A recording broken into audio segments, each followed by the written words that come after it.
பசங்களுக்கு எப்போதுமே மட்டன் பிரியாணி ரொம்ப பிடிக்கும். நான் மட்டன் வாங்கிட்டு வந்து மட்டன் சுக்கா பண்ணுறேன்னா கூட, இல்ல மட்டன் பிரியாணி பண்ணுங்கன்னு தான் கேட்பாங்க. நான் பசங்க இன்டர்ன்ஷிப் போயிருக்காங்கல்ல, அவங்க வரத்துக்கு லேட் ஆகும். அதால நான் எப்போதுமே கேட்குற மாதிரி மட்டன் பிரியாணி தான் கேட்பாங்க.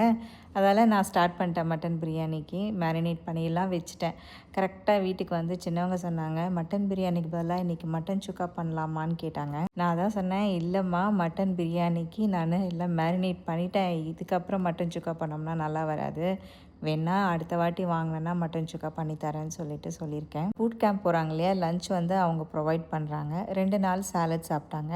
இன்றைக்கி வந்து டேக்கோ சாலட் மாதிரி எடுத்துகிட்டு வந்து வச்சுருக்காங்க. அதால் அவங்க ரைஸு அந்த சிக்கன் வச்சு சாப்பிட்ருக்காங்க. அது அவங்களுக்கு அந்த ஸ்மெல் ஒரு மாதிரி ஆகிட்டுருக்கு. அதால் சாப்பிடவே இல்லை அவங்க.